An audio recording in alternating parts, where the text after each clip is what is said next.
Before we dive into the 7 Hermetic Laws and how they actually apply to modern life, let me introduce myself properly. My name is Ocean, and I'm the voice guiding you through these videos. And no, you won't see my face here. Not because I'm trying to be mysterious like Thoth, but because I also work at another company, and explaining to HR why I'm discussing Hermetic Laws, emerald tablets, and the nature of reality after hours feels like a ritual I'm not ready to perform. So let's just say this channel exists in the shadows. Ancient knowledge meeting modern responsibilities, and a very strong non-disclosure agreement protecting us all. Think of it as wisdom whispered quietly, rather than announced loudly. Now, with that out of the way, let's talk about something most people get wrong about Hermetic teachings. They think the 7 Hermetic Laws are abstract ideas, meant only for philosophers, mystics, or ancient initiates locked inside temples. But Hermes Trismegistus never intended these laws to stay buried in scrolls. They were meant to be used, lived, applied, in relationships, work, creativity, decision-making, and the way you move through everyday life. These laws are not outdated. In fact, they may be more relevant now than ever. They explain why certain patterns keep repeating, why some people seem to shape reality effortlessly, and why others feel constantly pushed by invisible forces they don't understand. When you start applying the Hermetic Laws consciously, life stops feeling random and starts feeling designed. So in this video, we're not going to stay in theory. We're going to translate ancient wisdom into practical understanding, how the 7 Hermetic Laws operate in the modern world, how they influence your thoughts, emotions, actions, and outcomes, and how you can consciously work with them instead of fighting against them. Because once you understand these laws, you don't just learn about reality, you begin to participate in it differently. Hermes Trismegistus opened the Hermetic teachings with a truth so simple that most people overlook it completely. All is mind. Not metaphorically, not spiritually poetic. Literally. Reality responds to the quality, direction, and consistency of your thinking. And before this sounds abstract, let's bring it into modern life. Because if your mind is chaotic, your life usually looks exactly the same. Mentalism means your outer world is not random chaos. It's more like a very honest mirror, one that doesn't flatter you. If your thoughts are constantly anxious, distracted, negative, or reactive, reality tends to respond with delays, resistance, confusion, and stress. If your thoughts are clear, intentional, and calm, life starts feeling smoother, not perfect, but cooperative. Thoth taught that the mind is the workshop of creation, and Hermes made it clear. You don't need to control the universe. You need to control the quality of thought you're broadcasting into it. Now here's the part people don't like hearing, because it removes excuses. Mentalism doesn't mean positive vibes 24/7. It means conscious thinking instead of autopilot thinking. Most of us are not thinking. We're just replaying. Same worries, same internal complaints, same "why does this always happen to me" loop, on repeat like a broken playlist we never chose. And then we wonder why life keeps remixing the same problems. In modern terms, mentalism is realizing your mind is the operating system, and most people never update it. They run outdated beliefs from childhood, old fears from past failures, and expectations built from social media comparison. Hermes would probably look at modern scrolling habits and say, yes, this explains everything. Applying mentalism starts small. Catch the tone of your thoughts. Are they reactive or intentional? Are you thinking from fear or clarity? When something goes wrong, do you instantly assume the worst, or do you pause and reframe? Thoth didn't teach denial. He taught mastery. Mastery begins when you stop believing every thought your mind produces. Not every thought deserves the steering wheel. Here's a simple Hermetic upgrade. Before reacting, ask yourself, if my mind is shaping reality, is this the state I want it shaping from? That one question alone dissolves half of daily stress. Suddenly you're not fighting life. You're adjusting the signal you're sending into it. And don't worry, this doesn't mean you'll become a monk who never gets annoyed. You'll still get irritated in traffic. You'll still stare at emails like they personally offended you. The difference is you'll notice it faster.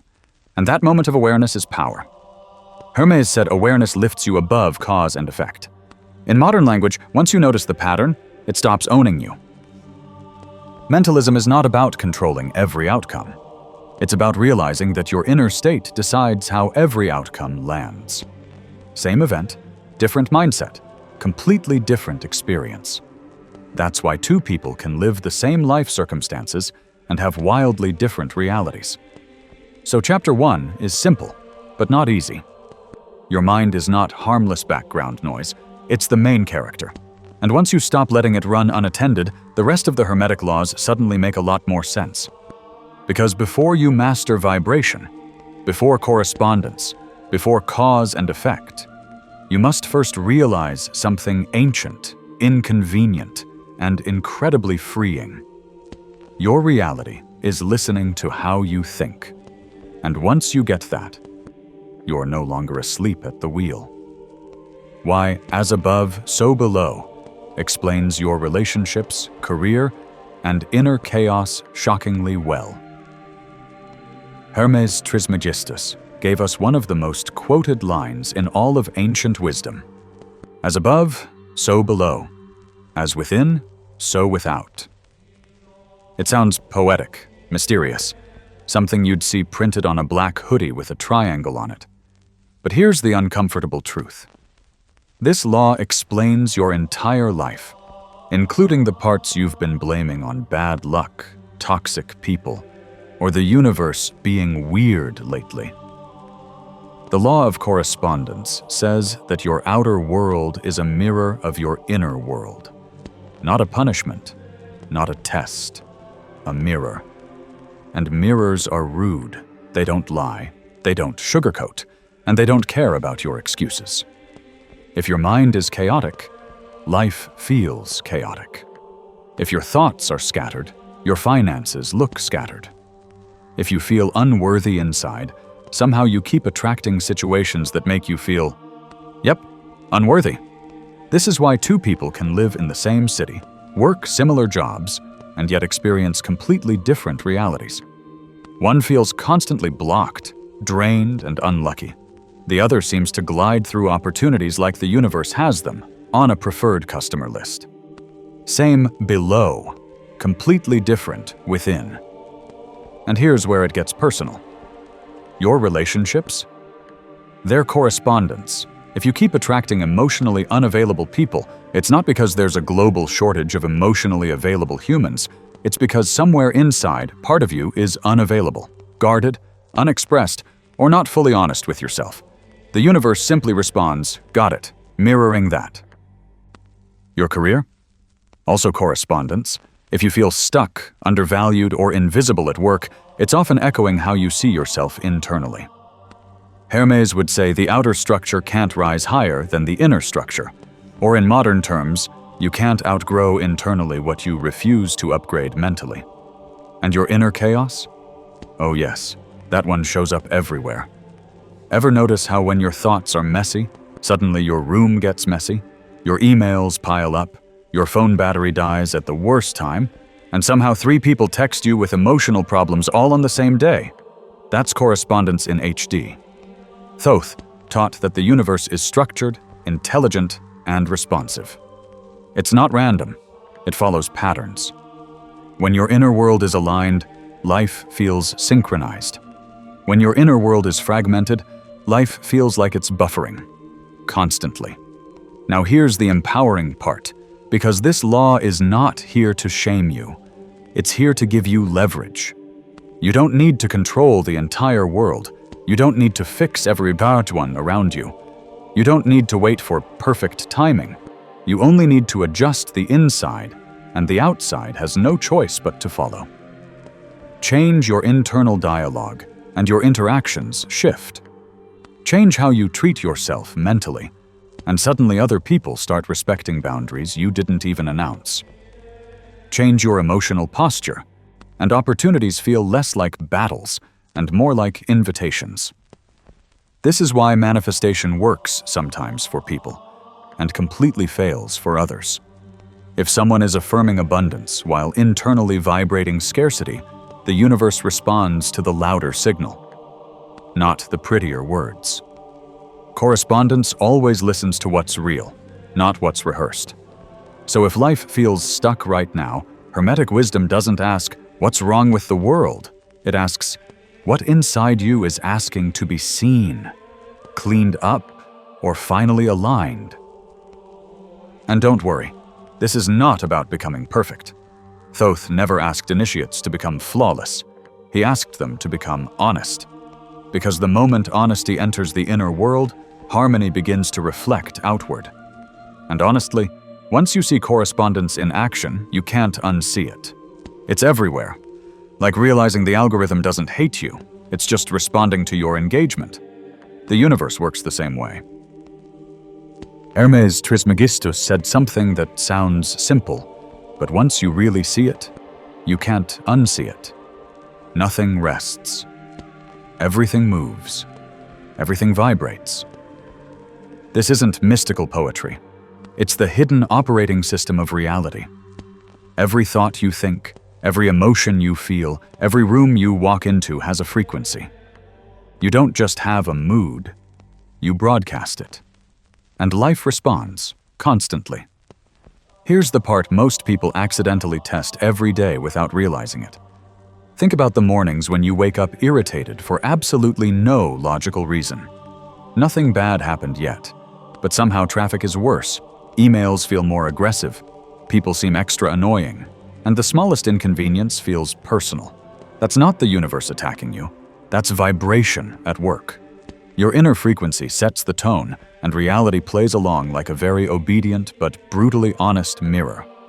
Thoth taught that higher beings communicate through vibration because vibration is the language of creation. Words come later. Emotion, feeling, energy, that's the true message. This means you don't attract what you want. You attract what you resonate with. You can visualize abundance all day, but if your baseline vibration is anxiety, impatience, or resentment, reality hears the anxiety louder than the affirmations. The universe doesn't read your vision board, it reads your emotional signal. Now here's the empowering part. Raising your vibration does not require becoming unrealistically positive or pretending life is perfect. The Hermetic masters would laugh at that. Raising vibration is about movement, not denial. If you're angry, acknowledge it, but don't live there. If you're sad, feel it, but don't anchor your identity to it. Emotion is energy in motion. The mistake modern people make is parking emotional energy and calling it personality. Applying this law in modern life is surprisingly practical. Start noticing patterns instead of blaming circumstances. Why do certain people drain you every single time? Vibration mismatch. Why do certain conversations feel uplifting even when nothing big is being discussed? Frequency alignment. Why does your creativity flow at night but not during stressful days? Different vibrational states. This law explains why just be yourself only works when you actually know the version of yourself you're being. Hermes taught that mastery comes when you can shift vibration intentionally. That means choosing music that stabilizes you, environments that calm your nervous system, information that doesn't constantly trigger fear, and inner dialogue that doesn't sabotage your own frequency. No ancient initiate was doom-scrolling before enlightenment. Even Thoth would say, perhaps close the glowing rectangle for a moment. And yes, this also explains manifestation, but not the Instagram version. You don't manifest by asking harder. You manifest by vibrating differently long enough that reality has no choice but to adjust. When your inner state stabilizes, opportunities appear without effort. People respond differently. Timing improves. Things feel less forced. That's not luck. That's alignment. Here's the most liberating realization. You don't need to control the whole world. You only need to manage your inner signal. Once the signal changes, the feedback loop changes automatically. This is why Hermetic teachings focus inward first, because the inner world is the control panel, not the aftermath. So the practical takeaway of this law is simple but powerful. If you don't like what reality is showing you, don't fight the reflection. Adjust the frequency. Small shifts, calmer reactions, cleaner thoughts, better emotional hygiene, compound faster than you expect. Reality always follows vibration. Always. And once you truly see this, you stop asking, "Why is life happening to me?" You start asking, "What am I broadcasting without realizing it?" One of the most comforting and misunderstood Hermetic laws is polarity. Hermes taught that everything exists in pairs of opposites. But here's the key most people miss.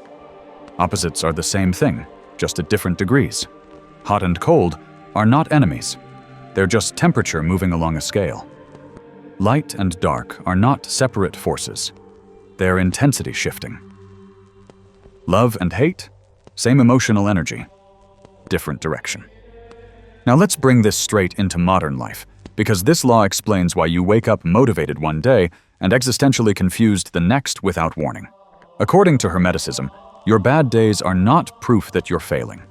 They're proof that you're moving along the scale. We tend to treat emotions like switches, on or off, good or bad. Thoth would tell you that's the fastest way to suffer. Polarity says emotions are sliders, not switches. When you feel anxious, you're not broken. You're experiencing the same life energy that fuels excitement, just leaning in the opposite direction. When you feel anger, you're not losing control. You're holding powerful energy that hasn't been guided yet. This changes everything. Instead of fighting your negative emotions, Hermetic practice teaches you to shift them, not suppress them. You don't destroy darkness, you bring in light. You don't eliminate fear, you move it toward courage. You don't kill the ego, you refine it. Think of it like adjusting the volume, not smashing the speaker. This law also explains inner conflict, the part of you that wants growth and the part that wants comfort. Hermeticism doesn't shame either side. It recognizes that both exist on the same spectrum. Progress doesn't come from hating your lower state. It comes from gently moving yourself higher on the scale. And yes, this also explains why people confuse spiritual growth with emotional numbness. Polarity teaches the opposite. The more conscious you become, the more you feel. But with control. The master doesn't feel less. They direct more. Here's the practical application. When you're overwhelmed, don't ask, "How do I get rid of this feeling?" Ask, "Which direction on the scale do I want to move? Just one step?" That one step is enough. Hermes said mastery is not jumping extremes, but governing degrees. So next time you're in a low mood, stuck in doubt, or mentally spiraling at 2 a.m. for no reason, remember, you're not off the path. You're on the slider, and sliders can be adjusted.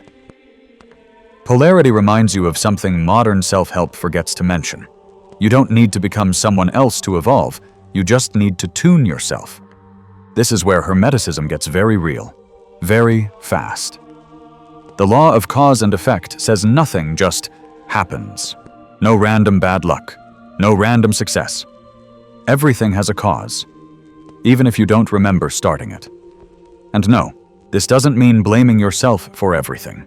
It means reclaiming power.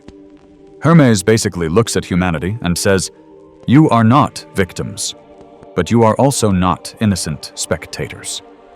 Every habit, belief, reaction, and unconscious pattern sets causes into motion that later appear as life. Ever notice how the same situations keep repeating until you finally change something inside? That's not the universe trolling you. That's unpaid karmic invoices coming back with interest. Now here's where the law of gender completes the picture. Gender isn't about male and female bodies. It's about creative forces. The masculine principle initiates, decides, directs. The feminine principle receives, nurtures, grows. Every thought you initiate, masculine, must be emotionally received and sustained, feminine, to create reality. That's why wishing without action does nothing, and action without emotional alignment burns you out. Modern application? If you want change, don't just manifest and wait, but also don't grind yourself into dust. Start things with intention, then nourish them with patience. Think less, "I must force life to work," and more, "I initiate, then allow." When you align cause and effect with inner balance, life stops feeling hostile and starts feeling responsive, almost cooperative, like reality saying, "Okay, now you're getting it." When you put all 7 Hermetic laws together, something strange happens. Life feels less chaotic, less personal, and far more intelligent. Problems turn into signals, emotions turn into data, patterns turn into teachers, and suddenly, ancient wisdom isn't abstract anymore. It's showing up in your emails, relationships, habits, and internal dialogue.